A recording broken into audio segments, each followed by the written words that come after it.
Good Saturday afternoon. This is Pam with Follow Your Brush. Welcome to my channel. I haven't been here for, I think last week I made a miss because I was with grandchildren in Charlotte, North Carolina, and then this week with my own grandchildren here in Atlanta, having fun, and went to see Lion King and just doing lots of fun stuff.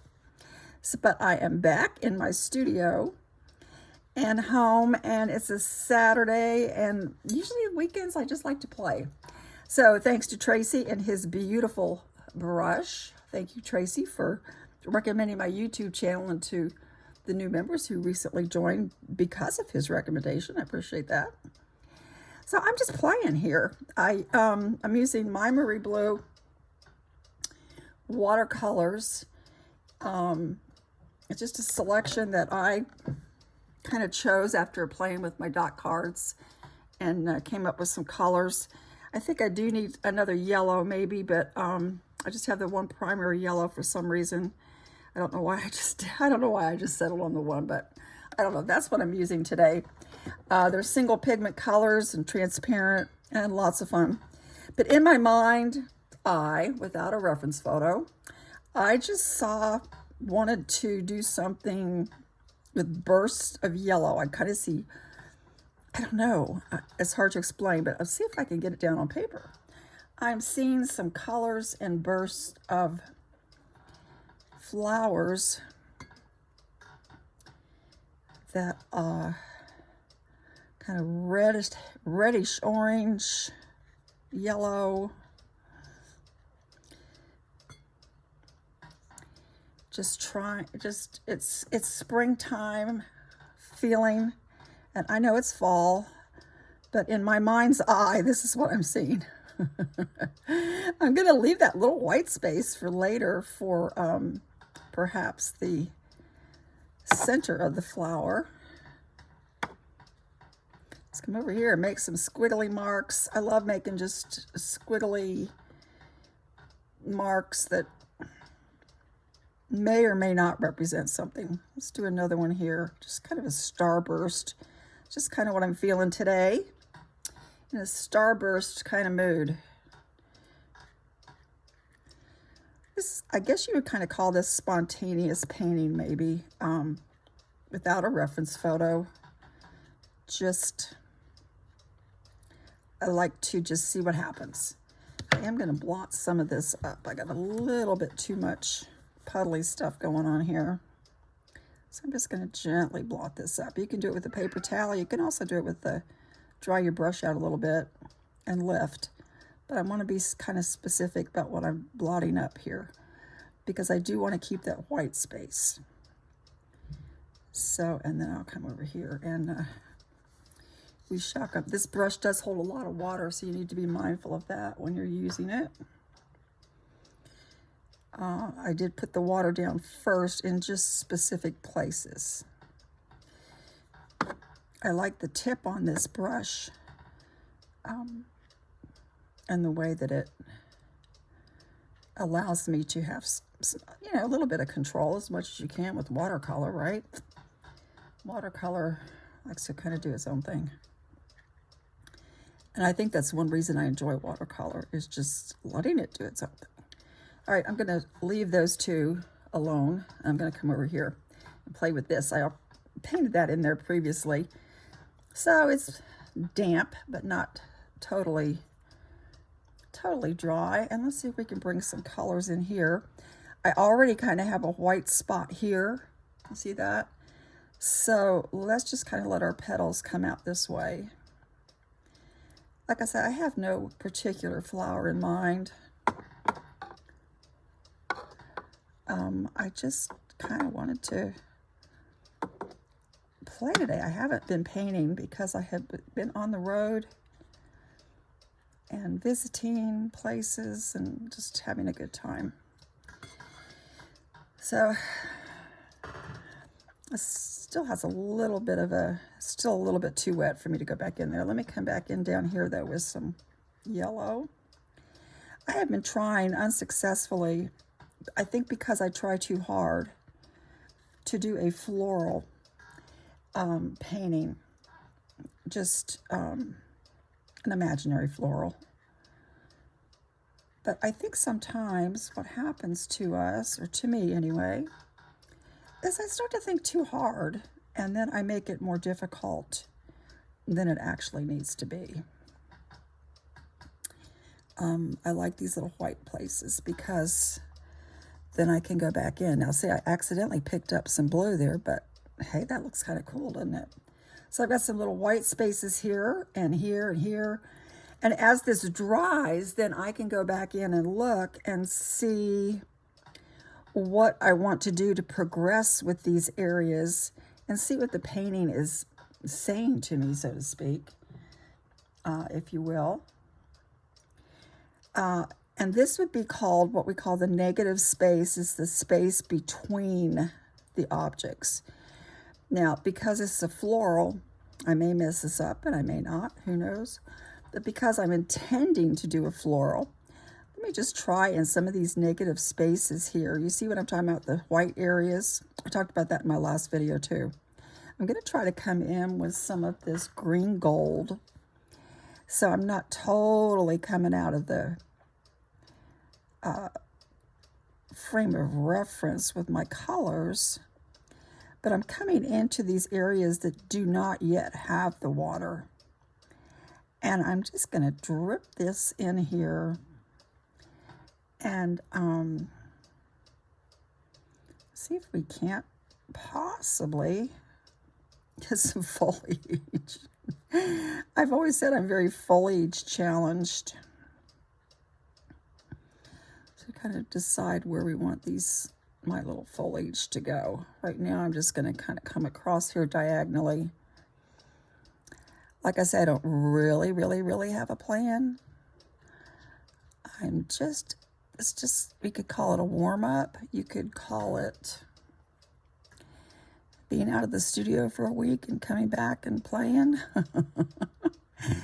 You could call it all kind of things. But that's just what I'm doing. So I'm just going to kind of come in here and try to get some of this background in while my little flowers are drying, and look for the negative spaces that I can possibly fill in with some green gold. Some of it is blending into the water, and that is perfectly fine for me because I really enjoy soft edges in my paintings. I like wet on wet. I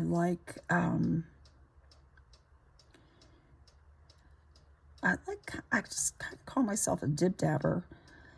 In the beginning, when I first started painting, I found that I did that a lot, and I didn't know if I wanted to not do that, or I actually didn't know what I was supposed to be doing, so I just kind of went with it. But it's just kind of the way I paint. This is kind of like a light touch and just dips and dabs, and I'm actually liking what's happening here. Looking for these spots that I can fill in and connect them. Kind of like connect the dots in your old magazines when you were a kid. Let's bring some over this way too. I'm not going to fill up every single spot of empty paper. I don't want to do that. But I do want to kind of have some direction in where I'm going, maybe. A little more over here. Just let the brush dance on the paper and see what it wants to do, and then just watch it dry. I'm liking that. I'm liking the colors that I have chosen. I have a yellow, and I chose a permanent red light. It's primary yellow, permanent red light, and now I am using the green gold. So those were my color selections at this point, but I like the way they're blending. I think I'm going to put a little bit more green gold down in here, get a little bit of a connection here with this line of pretend foliage. It's fun. That's one reason I like watercolor, is just watching what it does, because it does what it wants to do and just invites you along for the ride. And I'm enjoying that. I think I'm going to come back in here and just add a couple dots of this pretty red, this permanent red light, and bring that color back in here. Kind of washed it out with my water. So bring some of that back in. I haven't done anything up here yet because, to tell you the truth, I don't know what I want to do. So I'm just going to wait and let it talk to me. Yeah, I talk to my paintings. Let's bring some yellow in here. I talk to my paintings. They talk to me. They say, sometimes they tell me stop. I've had enough of you. It's time for you to quit. But I just kind of like to look and see what they're doing, and then come in with my, I really like this color combination right here. You see that? Let me zoom in on that, because I am really liking how these colors are drying and blending together. I really think that's pretty. And I'm going to drop some more of this permanent red light in here as well, because I really like that, the way that they're blending together. Because if you stick with a couple colors in the same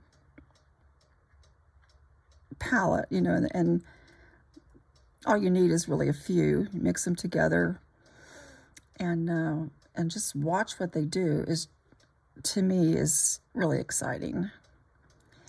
And I can see a little flower blooming here. And maybe that's the middle of my flower, but that, where that white spot is. I'll leave that white. Just kind of build on that. And follow the shapes a little bit. I'm trying to get some petals in there. I don't want to overdo it, but which I often have a tendency to do. But I really like the way that's drawing. Now you see how this is dried up more down here. The paper is still puffy. I don't know if you can tell that. See how it's puffy underneath? That means it's still wet. So I need to be careful what I do, because it is going to still, I see where I still have that wet on wet appearance, where it wants to just flow. And so I don't want to overwork it, but at the same time, I'll come back in and drop some of this beautiful color, because look how they're blending. Look how this is blending just simply on its own. I went to another area. The water is flowing, and it's just really bringing out a beautiful pattern, I think, in the water and on the paper. It's almost like watercolor paints itself. And I'm just loving it. Just loving it. I do want to put something up here, but I'm going to do, oh gosh, it's kind of scary. I was going to try to go with another color, but I don't want to. That's too frightening.